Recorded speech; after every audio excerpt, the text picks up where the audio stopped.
Okay, I think we're live, yeah? Okay, wonderful. Hello, everybody, and welcome to the International Scholars First live event hosted by the U.S. Foreign Policy Program. I'm Cameron Vasquez, ITS's founder, executive director, and editor-in-chief, and today's panel moderator.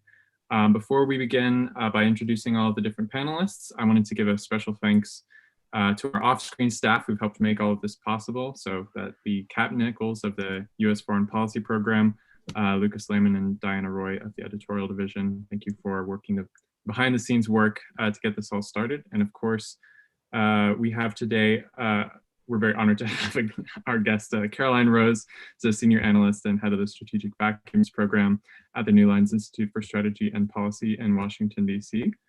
And we have Liam Kraft in New Fairfield, Connecticut, who's our director of the U.S. Foreign Policy Program at ITS, and Melissa Ballard in Bonn, Germany, who is a research assistant, or associate, my apologies, with the U.S. Foreign Policy. So, with all of the pre-introduction said, today's panel will be talking about the first 100 days of Biden's administration in foreign policy. So to kind of kick it off, I just wanted to give you guys a quick pre-question, if you will. If you had to kind of, in a few words, sum up what the first 100 days of Biden's administration as a whole has been for you, what would that be and sort of why? Just quick answer and response. Let's start with Melissa. Give a quick summary of Biden's first 100 days of the administration. I know that's a very challenging. It's a very, but I wanted to say, just what has been the general impression of 100 days of Biden's administration to you? I mean, overall, I find that the first 100 days of Biden's administration, a lot of people would say has been a lot more progressive and advanced than people expected. And he very swiftly rolled out the COVID stimulus relief package, the American Rescue Plan, which very quickly passed in both the House and the Senate. It was very sweeping and much more progressive than I think a lot of people anticipated. He came out and said, I want 1.9 trillion in this package, and he got 1.9 trillion in a very short amount of time. Then he very swiftly came out with another proposal, the infrastructure plan. And now just recently, I believe yesterday, he proposed a new 1.2 trillion plan, whose name escapes me. So it's been pretty swift in regards to, pardon? The American Jobs Plan. American Jobs Plan, and also the plan from yesterday, a 1.2 trillion plan. So yeah, it's been very swift in regards to what he's rolled out for his domestic agenda. The foreign policy part was both a combination of a swift number of actions that, to be honest, were very easy actions, and then a somewhat kind of puzzling, slower path towards other things in foreign policy. So for me, my overall impression is it's been surprisingly a successful first 100 days, and very clearly laid out how he was going to approach things domestically, and overall has done a very successful job of laying out how he wants to approach things in foreign policy space. Caroline? What do you I think that you're good. I think that Melissa's right. I think that in terms of foreign policy, it's been pretty incremental. I think the priority has been resetting, looking, engaging where not only the Biden administration wants to be, how it was, of course, before the Trump administration came in and really, shook up a lot of the central pillars of U.S. foreign policy, and then gauging where the Biden administration wants to be. I think it's very hard. Always in the first 100 days, you always get those report cards that come out within the foreign policy fields. And it's difficult because right now, the National Security Council, they're still conducting reviews of individual country and regional policies. And on top of that, too, we're in a pandemic. And as Melissa just said, right now, the focus is on healing post January 6th. Focusing on some of our major infrastructural needs, and then also, of course, rebuilding our health sector and beating the pandemic, which we're, of course, still not out of yet. So foreign policy, it's been slow. It's been trying to find out where it's going to sit after the summer, after the policy reviews are finished. I think that right now the conventional focus, of course, is on Russia and China. But at the same time, you haven't seen a ton of movement in terms of, where the Biden administration will lead that policy. The Middle East has been essentially the same There has been no major decision on, withdrawals in Iraq. There has been a major decision on a withdrawal in Afghanistan, but even that isn't necessarily a very quick withdrawal. Originally, the withdrawal was supposed to be in May. Now it's been postponed to September 11th. So, it's very cautious, and there's a need to be cautious, just given the heavy domestic focus that is needed with the pandemic. Liam, would you say you agree with that assessment? Yeah, generally, and I definitely agree that to some extent, the 100-day mark is kind of, a bit arbitrary. There's still a lot of stuff that's still underway that cannot really properly be evaluated one way or another at this stage. But in terms of what can be evaluated, I think there's definitely been a lot of promising signs, particularly in terms of reestablishing American positions on certain especially on certain transnational issues like the global pandemic as well as climate change. And then I think there's definitely, been kind of a welcome, returned emphasis on, alliances and as a, critical plank of US foreign policy. I think, we can get into some of the nuance in terms of how they've gone about, proceeding on some of those fronts, especially in terms of engaging allies. But I think generally, things are moving in the right direction on that front. But yeah, I think, echoing Melissa's point, especially in terms of kind of some of the decisive action on the domestic front, I think that has clear foreign policy implications in terms of, restoring, some sense of credibility on certain issues and kind of getting things back on track from a pandemic perspective, as well as starting to invest a bit more into the, revitalization of the American economy as well. I think those are all important things that should be viewed, not just as through a domestic lens, but also from a broader kind of foreign policy and international engagement standpoint. Absolutely, all great points. Of course, I agree with all of you when we're talking about U.S. foreign policy in the first 100 days, or any kind of foreign policy, or any kind of policy, public or otherwise, within a 100-day period of sort of assuming office, especially in this case, right after the Trump administration, which wasn't exactly forthcoming with here's where we are on these things and here's how to transition from what we were, doing. You're going to end up with a very sort of heavy front load of work to kind of catch up, see where different, parts of the U.S. Infrastructure, governmental infrastructure are at and what they're working on. Kind of continuing from there, I wanted to jump on and say that a lot of our questions today we're going to be trying to play a little bit too, and I encourage any and all of our listeners to be checking out the U.S. Foreign Policy Program's Pillars. There's a series of 4 pillar pieces. The last one just came out this last week. And so we're going to be kind of playing into some of the themes throughout there. And one that you guys have all already just touched on is the connection between sort of domestic affairs and domestic policy and foreign policy. America's credibility in the world is highly reliant, of course, on what's happening at home. And that's something that's becoming increasingly important in the last several months, especially in the aftermath of the January 6th invasion of the Capitol building. So kind of pivoting real quick, I want to go back to Melissa and say, what do you think the immediate aftermath in terms of impact on US foreign policy and credibility around the world has been of the January 6th riots at the Capitol? And following that, what are steps that the Biden administration is taking or should be taking to kind of restore, sort of US credibility and the image of American democracy around the world?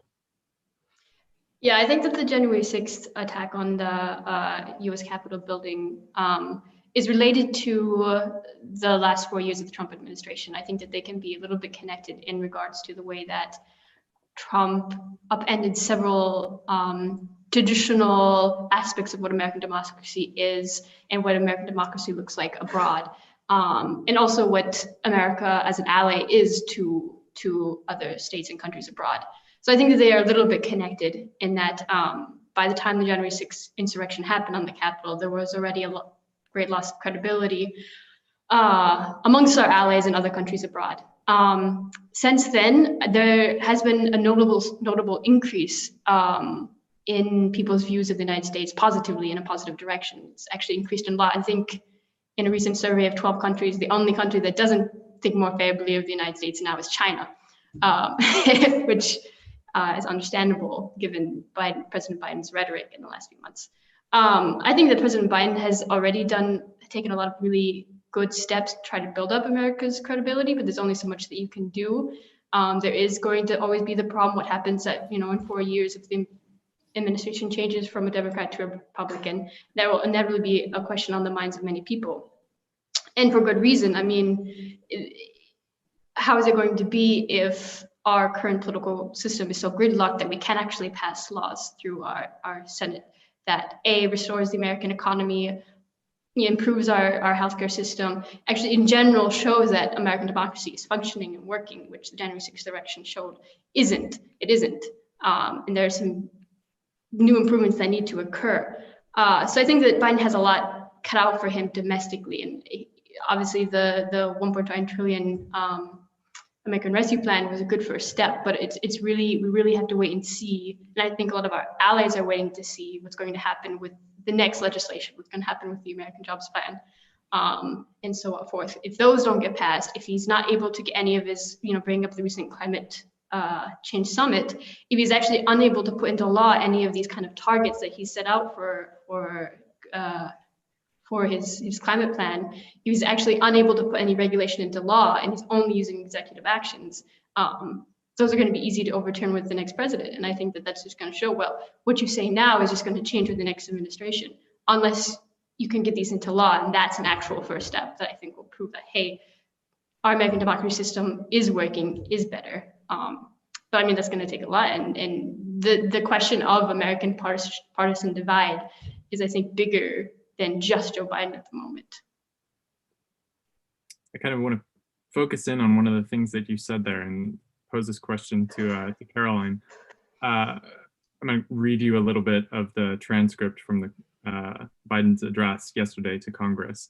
He says, "We can't be so busy competing with one another that we forget the competition we have with the world to win the 21st century."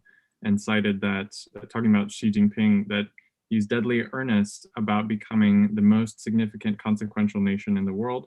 He and others who autocrats think that democracy can't compete in the 21st century with autocracies because it takes too long to get consensus. So reflecting on the nature of democracy, not just the nature of democracy, but our democracy, I think that's an important distinction, that it's not democracy per se that's slow. We've seen other democracies that respond a little bit faster, shall we say, than the United States has of late.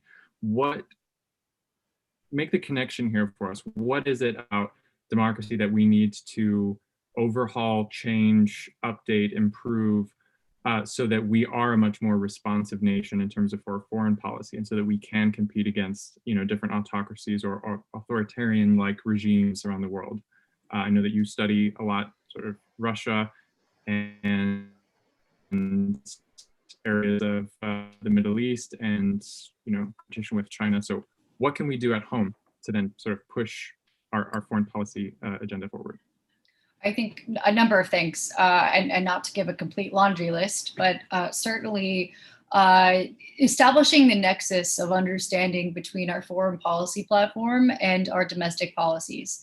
I think that right now there seems to be a really big divide, which is why when you look at presidential campaigns, you don't necessarily see a lot of foreign policy issues, which is a very understood fact, I think, in the United States in particular. But I think that there is not necessarily a lot of appreciation with how domestic policies and international policies affect, livelihoods and politics at home. And so establishing that, I think that's a priority. It's difficult for the Biden administration, again, just because right now in the first 100 days and in the first 200, 300 days, it's going to be a lot of, rebuilding and recovering from the COVID-19 pandemic, as well as some of the, the very large trend of polarization in American politics. But another thing as well is, reminding the American populace and the American electorate that, some of the big issues, for example, revisitation of the JCPOA negotiations, competition with China, potential NATO escalation with Russia in Eastern Europe, those are still priority items, even in a pandemic and without a pandemic. That is something that the United States is still looking to work on. And part of this is, of course, the revisitation to the kind of like Cold War era human rights agenda, great power competition, conventional conflict, a return to kind of the greater power theaters that the US is used to competing in. But it's also partly, ensuring that the United States, its interests are being served in the international order, that it is not only a force of good, but it has leverage. And I think, Melissa, you hit the nail on the head there by saying that right now, the international community has always watched this space of US domestic politics and whether Congress is going to be on board, how fragmented the political system is. But especially after the last administration, the international community is really watching this space, just because, again, beforehand, an administration could always overturn policies, but right now there's a severe deficit of trust. And that is certainly going to define our relations with other countries. And it also allows other countries to have more leverage, especially in the first few days of this administration. I wanted to follow up with Liam on that point. It's something that you and I individually talk quite a lot about as well, but also one that's kind of a focus of the US foreign policy program. And that is how we approach alliances in general and how we approach strategic competitors in general. And so in terms of, trust, whether credibility with a strategic rival in a competitive situation, or with an ally in a more proactive joint endeavor of any kind, there needs to be that sort of foundation of trust that what the United States says it will do. And so when we're looking at the domestic side, and to kind of wrap up this short segment connecting domestic policy with foreign policy, what does it say about our foreign policy when we have a relative inability to sort of ratify most of our treaties at the moment? We want to draw your attention to a article that was in Foreign Policy most recently, yesterday actually, by Lindsey Graham and another one of the staff from the State Department under the Trump administration, that's already calling for not re-entering the JCPOA and sort of escalating the political stakes there. So if we are already unable to try to ratify this treaty, what does it say about the future commitment of the United States and future credibility or trust of the United States in the Biden administration and beyond, when we can't fully wrap around commitments? As Caroline just mentioned, any new administration can kind of strike down any kind of executive action that the last one took because it's ratified through Congress. So what does this say for the commitment? Well, I think on one hand, I definitely agree that that's, or with the general framing of that as a significant constraint on kind of the efficacy of American foreign policy and kind of our ability to convey clarity in terms of kind of our intentions and aims. I will say, I think maybe some issues are a little bit stickier than others in terms of kind of where there might be more continuity than meets the eye. So like Iran obviously is an area where there's been significant, discontinuity given the Trump administration's stances. But if you look at an issue like trade, for example, and look at the domestic politics around that, there hasn't actually been that much change so far under the Biden administration in the first 100 days, despite what you might otherwise think on the campaign trail. So that's just one example, but I think that there's some issues where kind of the domestic politics may align in such a way that like mitigates that effect that you're talking about in terms of kind of the flip-flopping on certain things. But in general, when it comes to engaging kind of the nature of our relationships with adversaries, competitors, allies alike, I think that's a big issue. I don't really necessarily the really hard question there is like, what does that mean in terms of how do you combat that as a foreign policymaker?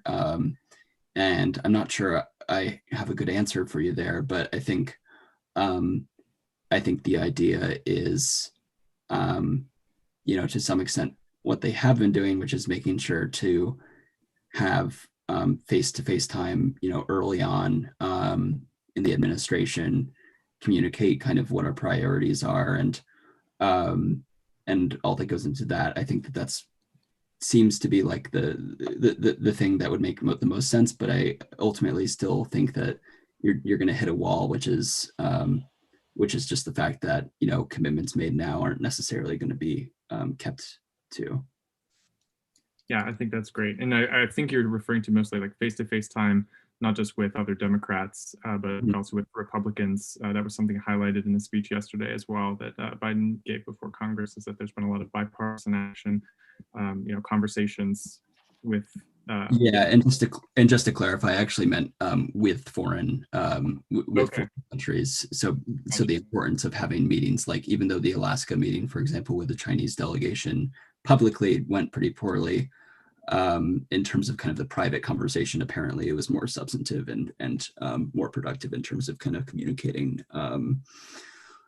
not necessarily working through differences, but at least like establishing a level of understanding about kind of where each side is coming from on certain things, which I think is important. It's actually a great segue, and I want to pivot back to Caroline to talk about the Biden administration purely in the sort of foreign policy sphere of activity. We bandy about the term great powers and sort of competition and grand strategy quite a lot, especially in this field. And there's a level of understanding usually in terms of sort of the blob, the foreign policy community of the United States, mostly in DC, right? That what those terms functionally mean, but they're rather vague in terms of their proper definition. So what is it that you kind of see as defining great power competition, sort of leading up to and then for the foreseeable future for the Biden administration? What is it that the Biden administration is focusing on, and what should it be focusing on in terms of how we engage in that level of competition with other great powers, quote unquote? I think you're right. I think that term is overused, sometimes without a certain understanding.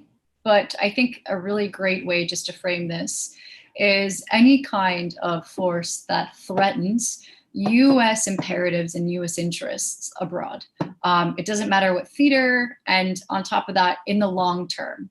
And powers that have similar or parallel operational capabilities that would then make it hard for the U.S. to reassert these interests, reassert leverage. So, when we talk about U.S. competition with Iran, certainly it's a threat. It's a threat to U.S. interests in the Middle East region specifically.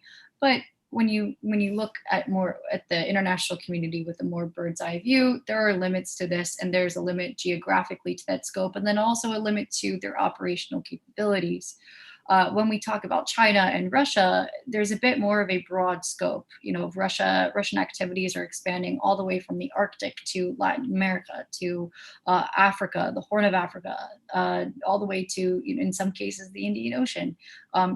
Similar structure with China. China, of course, is trying to expand, its economic influence, its infrastructural influence, and because of that, its political influence through a string of countries. For example, the string of pearl policy in the BRI, the One Belt One Road Initiative. Oh, sorry. I guess we've got automatic lights in here and it just goes off immediately. Yeah. Wait a second. So that's really how I would define it. Of course, there are many different interpretations, but I think that's also the Biden administration's interpretation, which is why, again, when they look at the past administration, what has gone right, what has gone wrong, I think that's why you're starting to see a few parallels with the Biden administration and the Trump administration's China policy.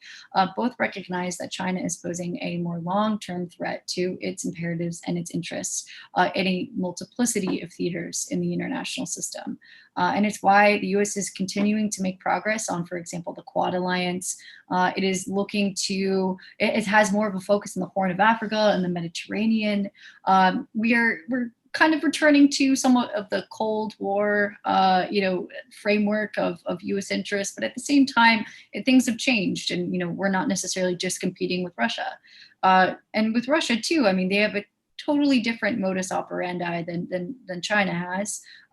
They seek influence through arms sales, through mercenary forces, through military support, and so the U.S. also has to calculate a very different strategy there.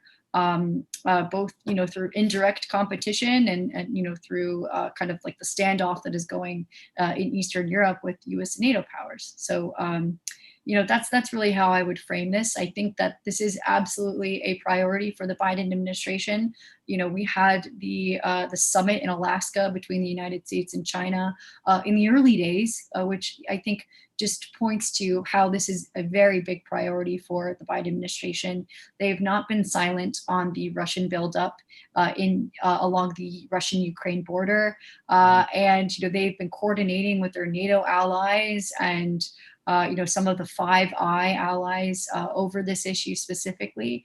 And so I think that, yes, I mean, down the line after the first 100 days, and especially after the U.S. completes some of these policy reviews, you're going to see the U.S. more active in this space and have more of a hard line, I don't want to necessarily say doctrine, but a strategy that is flexible, but they have a specific long-term vision on how to deal with this. I'm very glad you finished with that, because that leads perfectly into my follow-up to both Melissa and Liam, who recently finished the last pillar piece for the U.S. foreign policy program, titled Reappraising U.S. foreign policy, which is essentially a piece calling for more sound reappraisals of sort of the U.S. global position in terms of geopolitics, in terms of international trade, in terms of soft power, but also one of the caveats of that piece, and I wanted to kind of segue from that question, exactly the same topic, but into the conversation around reactive versus proactive foreign policy. So Caroline brought up a lot of the really important reactions that we do need to still have, right, in terms of what is Russia doing, what is China doing, and this is how we should respond, but also through what framework as well, in terms of how we're viewing the ongoing sort of great game of geopolitics, if you will. So I wanted to kind of pivot to Melissa and say, what is it that the United States is already doing, or the Biden administration particularly is already kind of signaling in terms of what it views as its sort of foreign policy mandates, that is the values and set of strategic vital interests that the United States has in the world. And if it doesn't seem to have that kind of cogency, what should that look like? In terms of the proactive, why we're engaging, what, that informs, of course, when we would respond to any action that, Russia, China, or another great power might take. Mm-hmm. That's a loaded question. If you want me to break that down into more individual pieces, that's perfectly fine. I'll give it a go and see what we can do here. All right. I think that you can break down Biden's approach in foreign policy to a number of different things. One being that, he said this a number of times, and Secretary of State Antony Blinken also, his first public address was to the American people instead of to any type of foreign delegation or in any type of foreign conference. And I think this sent a very clear message that Biden is committing to his foreign policy for the middle class approach. And that has its upsides and its downsides. In that, I think some people are worried that could lead to certain types of protectionism and so forth that may not be helpful in an international scene. But that's we have to wait and see how that turns out. And I think it's a good approach in general because of the way that the America's domestic scene is right now. I think that sends a clear message that Biden says we can connect the domestic and the international, as Caroline was referring earlier. So that's one approach that he's taking. The other, I think, is he's really attempting to rebuild alliances and work towards approaching strategic competitors in a certain manner, and that is with allies and a coordinated approach. Caroline also mentioned that he's worked with NATO partners on the Ukrainian-Russian border situation and the buildup of troops there. So I think that he's working very closely with allies, and he sent a clear message with that when he had a very early call with the Quad, and as well with hosting the Japanese Prime Minister just recently. I think the other indication that you can see is not just his American foreign policy for the American middle class and with the rebuilding alliances is that he's also returning to kind of the old standards for how foreign policy is conducted as a president, how a president should conduct foreign policy. For example, just recently when he officially declared, so to say, that the Armenian genocide did occur, the first president to ever do so. He called the president of Turkey before him and to let him know that this was something that he was doing. And before he enacted sanctions on, pardon? It's not foreign policy by tweet anymore. It's not foreign policy by tweet anymore. And he's very, there's a specific term for that. I think it's presidential tell. So he's returning to some of these old norms. And I think that's comforting because that's how a lot of foreign governments still operate, in these old norms, and that's familiar to them. And so these are good indications that Biden is intimately aware that the domestic is connected with the international. He's aware that working through alliances is the most effective way to approach competitors. And he's aware that governments are comforted by utilizing old norms, such as, I think he also called President Putin before he enacted sanctions to let him know that was occurring. Yeah, I don't know if that fully addressed. That's an excellent start, and it's a fully loaded question that's for both you and Liam, of course. I think I just chime in there too, and I would say I don't think it's just that it's an old norm. I think that's a custom. We should even say that it's simply good manners to let someone know that you're about to take significant action that involves their country, at least in terms of rhetoric. I think that's it's a good form per se. I think plays into the whole sort of governance through decency. But Liam, did you want to follow up on that? Sure. Yeah. So you mentioned the need to have kind of proactivity as well in terms of as things get more competitive with Russia, with China, to avoid kind of I think that there's some good things that can come from seeing for example China's rise and saying, oh, we need to do XYZ in order to be more competitive. I think there's definitely some value there. I think the thing I think one of the most interesting things that I've read that really resonates with me is that when it comes to engaging allies, whether it be the Quad or allies in Europe, I think you need a more kind of positive, constructive vision that isn't all about, hey, we need to get together and figure out this China situation. It's a little bit more of a, some people have talked about kind of the need for more ad hoc coalitions, and to some extent the Quad is doing that on certain issues, but not every, one of the reasons why I think that the Cold War, analogy, like there's some dynamics that are, similar just in terms of rivalry in the bilateral relationship. But, one of the reasons why it doesn't really feel right is because there's such a diverse range of kind of perceptions of China out there in terms of other countries that, you just can't make those kinds of assumptions that, say, for example, I don't know, Indonesia will have the same exact, perception of kind of what the priorities need to be in terms of, vis-a-vis their China relationship.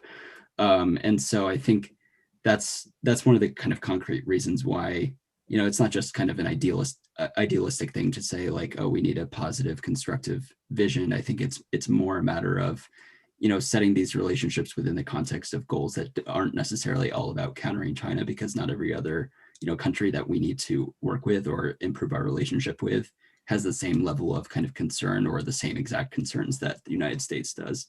So yeah, I'd say that I don't know if that gets at your question, but it kind of gets to it. I was hoping to solicit, and I'll leave this one open for all of you before we kind of check and see where we are on time and questions and things like that. But in terms of proactive foreign policy, to what degree is the Biden administration, or should the Biden administration be engaging or signaling not just to the rest of the world, but to the American public, what these values and priorities are, right? So something that you've mentioned before and that we've talked about on our podcast and in other media forums is the need to kind of set the the positive end of the spectrum. In other words, this is what we want to achieve, not this is what we don't want someone else to achieve, right? There's identity of sort of our foreign policy and our grand strategy as towards this, not simply not this, right? So countering China as a means to an end, like what's the purpose of countering China on what issue, right? Why are we doing that? Not simply we're countering China because they're big and they also threaten our competitiveness in XYZ issue, but why does that matter ultimately? In other words, so to what extent do we see? I mean, of course, we've just mentioned a couple of times Biden's primary focus, of course, is domestic, and I think we've fairly well established that that's a good place to lead from at the moment. Is security and stability at home will lead to prosperity in foreign relations as well. House divided can't stand, so it definitely can't be engaging with its neighbors, if you will. So I to can what extent is the Biden administration signaling or not, and how should it go about that over the course of the next 4 years? I'm going to leave that open to anybody. I'll just jump in with a really quick thought. I think related to that, one of the things in the speech last night to Congress was kind of, I believe you touched on this earlier already, is kind of, winning the 21st century. And, I think it'll be interesting to see what that looks like, because rhetoric like that, there is a risk in terms of just kind of that kind of rhetoric, sounds like a very Cold War kind of style mentality, and that, that kind of rhetoric can sometimes lead to distortions in terms of kind of what kind of steps are prudent, where are the most important areas to compete, because obviously we need to select out first order priorities versus things that are maybe more peripheral and that kind of thing. So I think it'll be interesting to see kind of that play out, because it's a very ambiguous term, and you've got to be careful if you're kind of setting the scene as kind of this generational sort of generational challenge, which again, like there are really fundamental challenges that China's rise in kind of geopolitics mean for the US. But I think being clear in terms of what are our values that we're trying to uphold and what are the actual objectives, rather than just kind of a vague notion of winning out, over a competition that we know is going to take a long time. If anybody else wants to jump in there, if not, I can move on to the next question here. Okay. I'll just piggyback on that. In terms of how we can be proactive, I think that I hate to bring this back to the concept of trust, but it is, even with some of our most basic alliances, for example, if you take Germany, of course, there was the issue of defense assistance, but also there was the issue of Nord Stream 2. And even with that, the Biden administration is still trying to recalculate what strategy to proceed with Nord Stream 2, even though the pipeline is essentially 98% complete. And with other allies as well. I mean, they're leveraging the United States, on, as particularly when you have the issue of Chinese economic assistance or infrastructural investment, where there's real economic opportunity.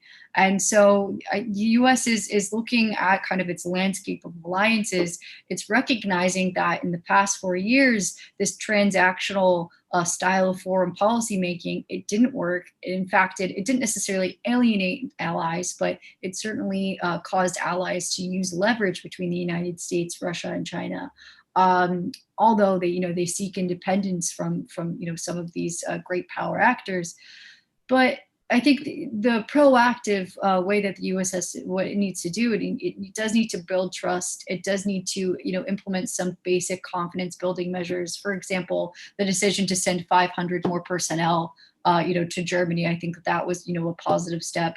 Having more of these summits and, multilateral conferences with NATO allies, with the EU, with different, different kind of forums and institutions, to just kind of get back and hit the reset button, and also put your heads together and establish a strategy. I think that's going to be proactive. Also, the US, I think, the Biden administration has been very smart in looking at some of the areas that are not typically factored into the national security defense strategy of 2018. For example, they appointed a special envoy for the Horn of Africa, which has been kind of an often forgotten region of great power competition that the U.S. should be engaged in. And the fact that they appointed a special envoy for this just shows that the U.S. is looking kind of in the blind spots that, the previous administration and even the administration before that, the Obama administration, wasn't necessarily focused on. Same goes with, the Indian Ocean, the Eastern Mediterranean, areas that you're going to see, political, economic, defense competition, and the U.S. will have some sort of role. So I think that they're being proactive in that regard as well, diplomatically at least. And of course, that's the most important prelude to any significant action. Absolutely. So I'm glad you mentioned that as well. I think one of the other blind spots that the United States has typically in terms of its foreign policy discourse, certainly in the blob of Washington, D.C., where a lot of the foreign policy discussions, at think tanks and other places are had, are of course, parts of the sort of Indo-Pacific that's getting a lot more traction, but definitely, Africa and Latin America, where if we're going to be pursuing a much more long-term foreign policy and looking towards, the fundamental values and interests of the United States around the world, those are two of the most quickly growing places in the world, both economically and in terms of political significance. We've got, other great power competition in those regions. But again, establishing sort of a proactive, here's why we, what our purpose is in engagement with this region before addressing, ways that we can not only, counter foreign influence that we find to be in, not in the interest of the United States or in the interest of that region, and therefore by extension, in the interest of the United States in those regions, but also, how we engage on a one-on-one basis with a lot of those different countries, or on a sort of multilateral basis with Mercosur and with the African Union. So I wanted to kind of ask Liam and Melissa on this topic about how we can, or how the United States might go about, especially the Biden administration in its next three or 4 years here, should engage with China and should engage with Russia and should engage with the European Union, frankly, in terms of the Africa and development in Latin America, especially in terms of international development efforts, right? There are ways, as Liam has highlighted in some of his work, that the United States can and should be engaging as a partner with China in terms of development efforts. So I wanted you to kind of trot out a little bit how that might look, whether that's something that you see the Biden administration potentially pursuing, given its present rhetoric, and then how might that change over the course of 3 years here? Yeah, I think it's absolutely possible that the Biden administration can be tough in their rhetoric and in their actions, frankly, while also diplomatically still having relationships with competitors and other countries. I think it's been very clear that he's done that with both China and Russia. There's been movement on there being a potential summit between Russia and the United States, and yet he's still made it very clear with Putin that he has issue with, for example, how the protest movement was shut down by the Russian government, how Alexei Navalny has been treated, the troop buildup on the Ukrainian border. He's been very clear about his stance on that. There's been new rounds of sanctions twice, I believe, since his administration began on January 20th. And yet there's still been room for cooperation, and Biden's made it clear that can still occur. And it likewise goes for China, as Liam mentioned earlier, with the Chinese delegation and the American delegation in Alaska, there was an unusually hostile, I wouldn't know if hostile is the right word, but there was an unusual movement in Alaska with the reporters present where there was a lot of tough rhetoric on both sides. And yet privately in their meetings, it seemed like it was more productive. And I think that's actually in general how many things do happen. I think that Biden understands that diplomatic breakthroughs often happen in, behind closed doors. And he's probably very familiar with that process, having served so long on the Senate Foreign Relations Committee and as vice president. So I think that we will see a lot of kind of breakthroughs that do occur that maybe are like, well, how did that happen? Well, it happened behind the closed doors, away from the public. Climate change is obviously the most prevalent issue that the United States and Russia and China can cooperate on, and U.S. with allies as well. And I think that the virtual climate change summit that occurred just a few days ago is a really, really clear indication of how these issues, there can be issues that everyone cooperates on. And I think that will be one of the main things going forward, where we see these countries cooperating and could lead to actual other breakthroughs as well. Just building on that and touching kind of on the African and Latin American contexts and American engagement there, I think in terms of I think there's definitely constructive opportunities for greater economic engagement, especially in those regions. And I think bringing in the climate change issue, one of the most important challenges that Africa and Latin America are facing is related to kind of economic recovery, but doing so on a in a greener capacity. And so there have been some positive signs out of the U.S. Development Finance Corporation, basically announcing that climate will be a much bigger priority. And there's been I believe that John Kerry's office is the climate envoy for the United States. They've tasked various agencies with working on improving the climate financing tools and opportunities available to developing regions. And I think that that's a really great move, just in terms of kind of assisting with the challenge with some of the key priorities that those regions hold. And consequently, I think that'll improve kind of American stature there. To your point about kind of, cooperation with China on that, I think I don't necessarily see room for, especially with how things have evolved in the last few years, I don't really see room for direct partnership at this point, but I think at least signaling that their interests are not necessarily like totally at odds. I think that would actually go a long way towards kind of presenting the United States as a responsible partner and constructive partner for a lot of those countries, by basically signaling, hey, like, we have a lot to offer. We're,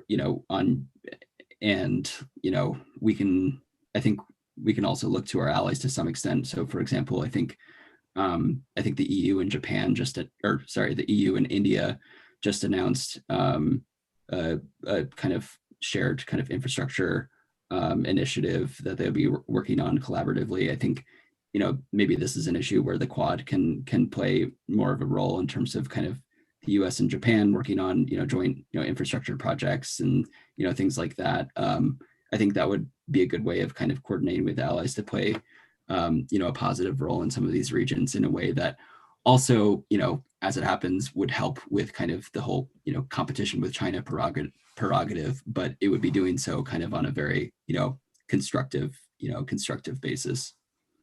Instead of I want to highlight what you say there. It's not just a constructive basis, but as opposed to a destructive basis where we're simply trying to stop China from achieving something, when we should be recognizing that, look, the end goal here is positive for the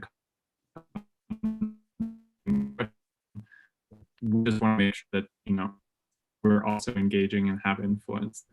We're experiencing a few technical difficulties there. I'm not sure if I froze or all of you froze, but we'll be kind of pivoting to some questions in a minute here. But I wanted to offer Caroline the opportunity to kind of close out this portion of the conversation with any kind of final thoughts, and we'll get some sort of close your thoughts, same as the kind of introduction from everybody, on what to be expecting specifically in the next 3 years.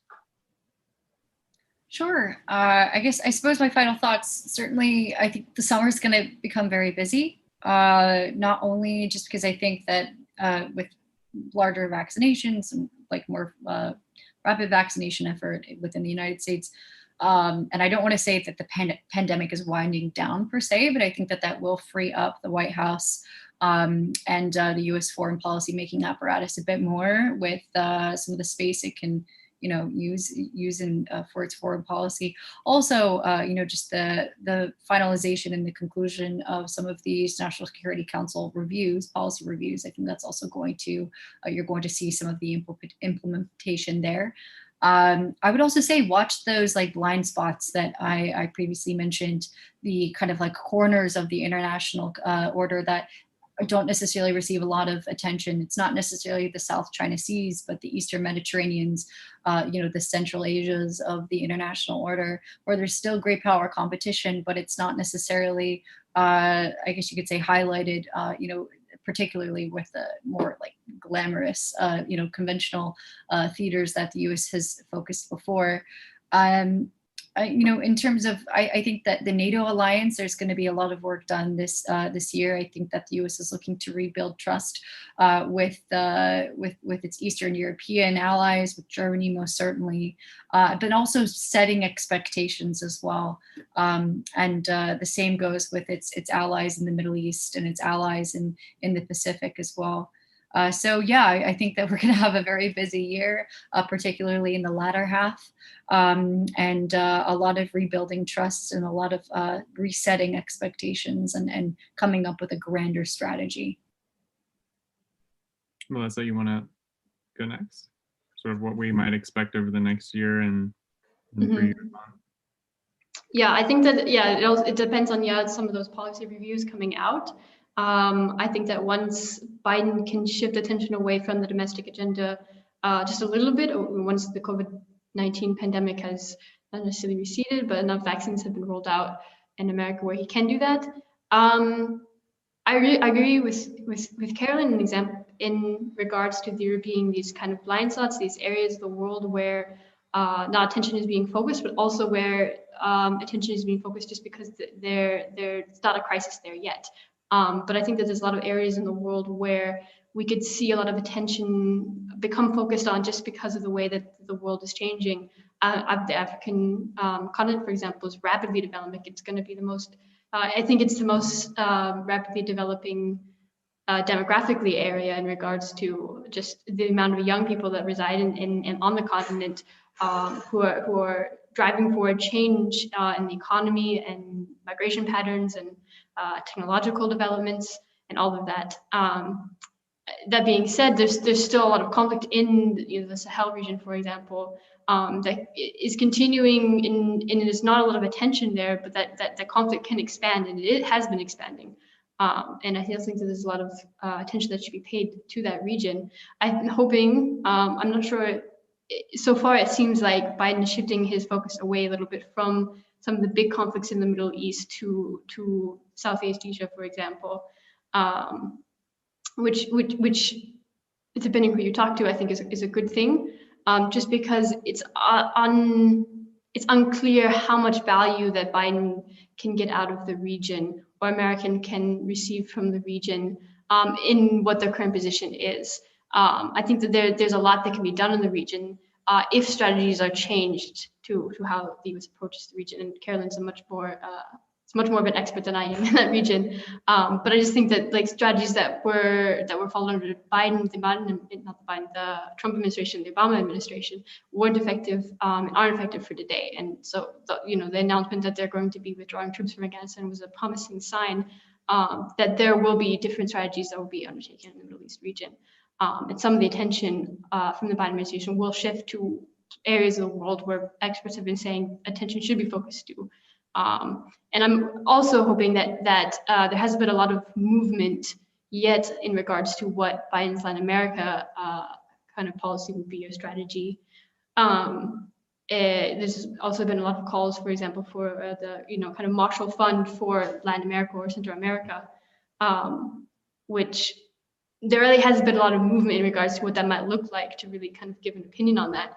But there is hope that there will be soon some more clear directions from the Biden administration on what that would look like and what actions will be taken to address this region, some quite frankly, some stark challenges that exist in the region. So. Okay, I'm gonna let Liam go real quick, and if you're all right to kind of let this drift over a few more minutes, we do have some questions from our audience. If you are watching this live and you'd like to submit a question, you can do so on our website, or you can tweet at us. We have our behind the scenes team working to feed me a list of questions here, but Liam, if you want to kind of close with a few final thoughts, and then we'll move on to questions. Sure, I'll keep it really quick. I'm really interested to see how things go in terms of the vaccine diplomacy front. I think what's going on right now in terms of, outreach to India and support there. I think it'll be interesting to see how that plays out on a larger scale over the next year. I think it'll have a really catalytic effect on kind of what, how does the U.S. emerge out of the pandemic in terms of its global kind of global response and global stature. Could pay off quite well if we get this right.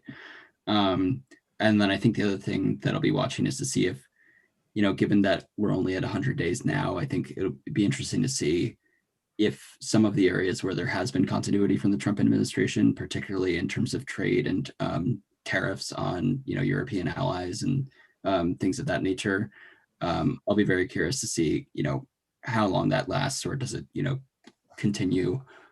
Because I think that will be interesting just in terms of kind of determining what is the political landscape like in the U.S. in terms of economic relationships with allies and kind of the protectionist impulses that are clearly playing a pretty big role right now in the political scene. Absolutely. All right. So I'm going to bring up some questions from our audience. First, we have from our website here. What signal does it send that Biden's first international trip will be to the UK in June for the G7?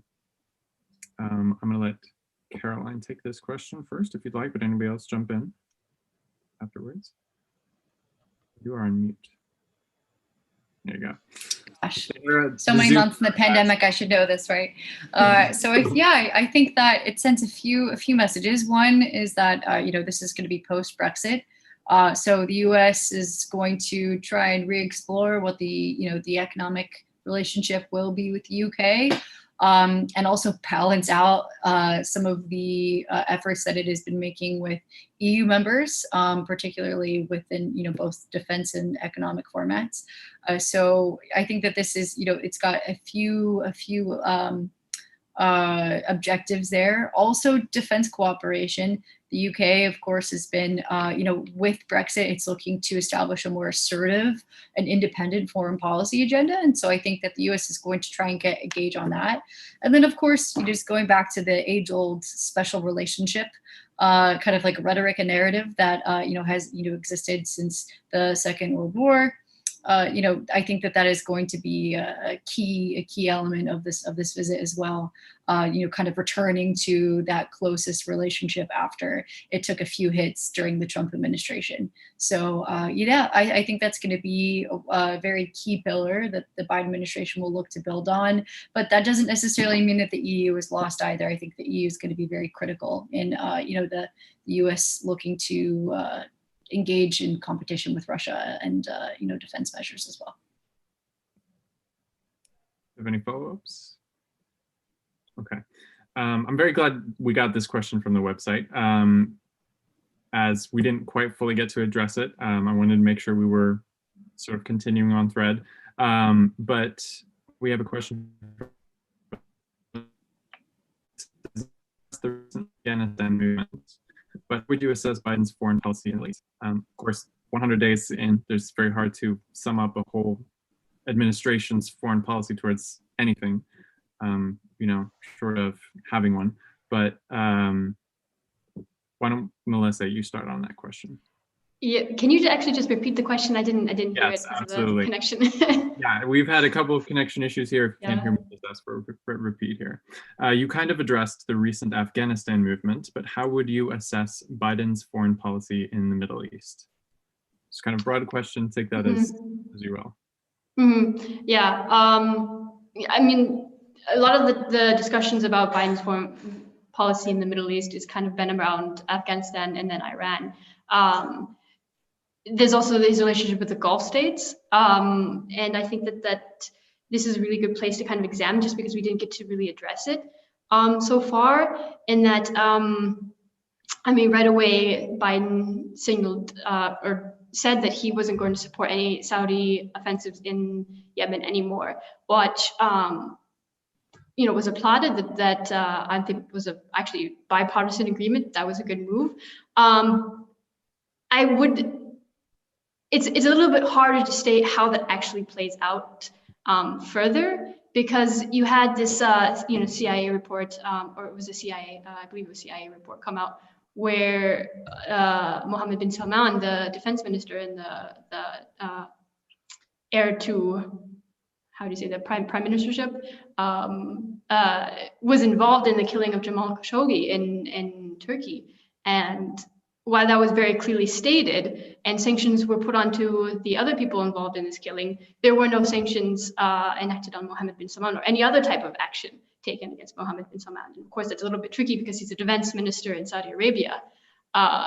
So how much action can you take? But the fact that there was none taken at all, I think, confused quite a lot of people, as in, what type of signal does that send? And then you've had a kind of, not necessarily denial, but almost a denial that Saudi Arabia is involved in any type of action in regards to blockades in the Yemeni ports. And that's also a complicated issue because you have the Yemeni government involved, you have the Houthi rebels involved, and that, but to deny that Saudi Arabia is not involved at all is a little bit fantastical, I believe.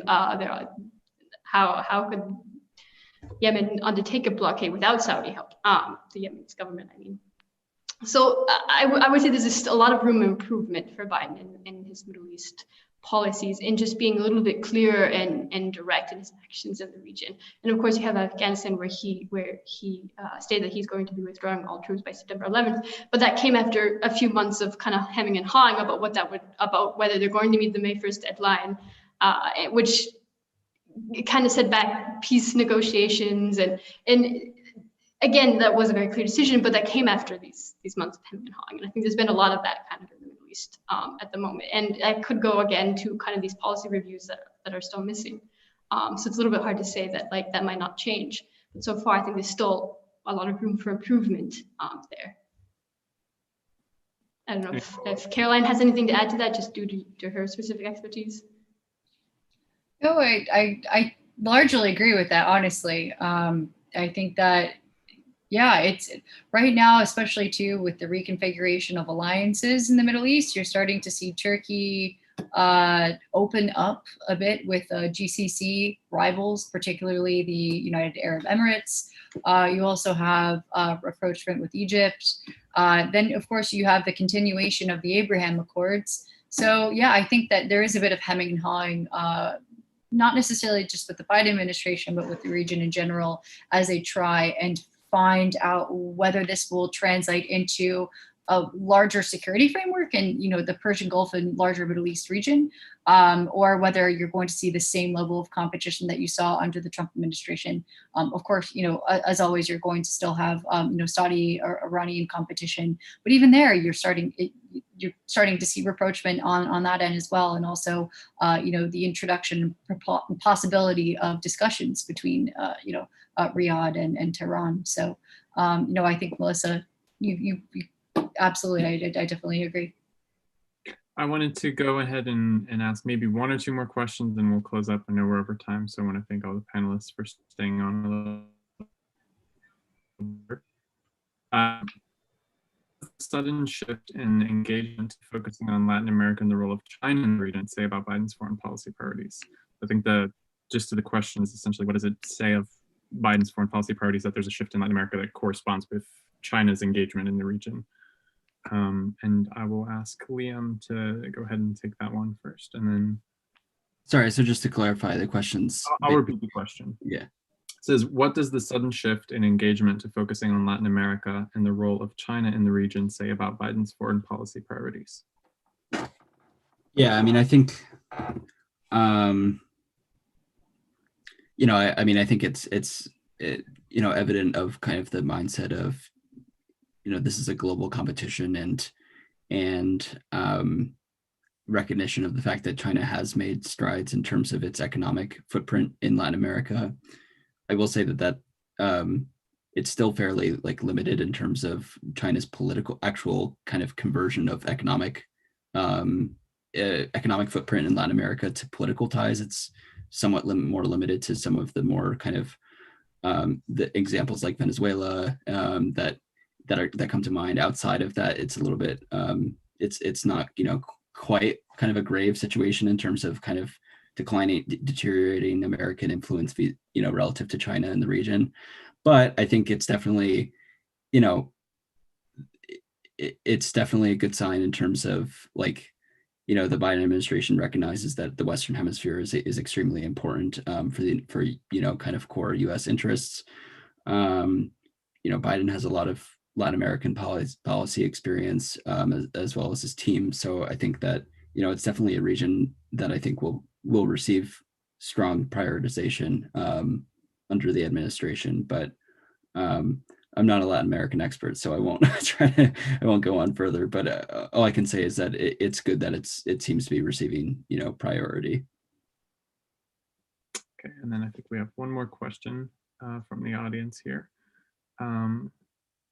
What should the Biden administration do to build a foreign policy consensus at home that gives confidence to U.S. allies around the world that it will be a reliable partner? So I think we touched on this fairly significantly earlier, but why don't we modify the question mildly just to say, you know, what should the Biden administration do over the course of the next years to kind of build out a foreign policy consensus, you know, in the Senate, in the House, so that it can continue to drive a comprehensive foreign policy throughout the rest of the administration's term? Anybody can jump in on this one, and then we'll close out. I can go first. I think that with the really big items that are going to be very important, it's like vaccine diplomacy, and also aid to outside countries. For example, India right now with the horrific crisis that they're having with COVID-19, building kind of consensus across the aisle with this. You still have opposition, and so, you know, again, like I said earlier in this discussion, many are watching, particularly with the dynamics within Congress. Another issue, and I don't necessarily think this is going to be easy, but JCPOA. JCPOA is going to be a really big deal, and it is going to need consensus, or at least limited consensus within Congress. And I think that the United States, particularly the Biden administration, should really focus on trying to curry support to try and galvanize not only the Democratic Party, but also some of the more moderate members of the Republican Party to see if they can get them on board and show a united front. Because especially with that case, you know, Iran will manipulate some of these fractures within Congress, play on doubts, play on that distrust, and also increase their leverage with negotiations. And it won't be easy. Right now, you know, for example, today we're in our third round of JCPOA revisitation discussions in Vienna. It's going to take many more rounds, and the U.S. will be patient. But at the same time, the U.S. doesn't necessarily want Tehran to manipulate leverage and prolong talks to the point where they will get to that 90% threshold needed for, you know, uranium enrichment. That's just an example. Of course, you could apply this to a number of other dynamics and relationships the U.S. has that, you know, these powers are trying to manipulate and leverage. So absolutely, I think it's consensus building. It's going to be hard, but it is possible. And I think, you know, Biden has a really great record of bipartisan relationships. And I think that hopefully he could be successful in some regard. I'm actually going to jump in afterwards. I kind of want to touch on this question myself a little bit and slip out of the role of moderator for the last question. I think one of the biggest things that he can do in terms of building foreign policy consensus at home, or the administration at large, and I'm sure that, you know, somewhere in some room this is being talked about, is looking at the system of incentives for congressmen, congresswomen, not just individually, but as a collective, right? How do you make it so that everybody can win, not just in terms of the America wins, but politically, how does everybody win from XYZ, policy initiative?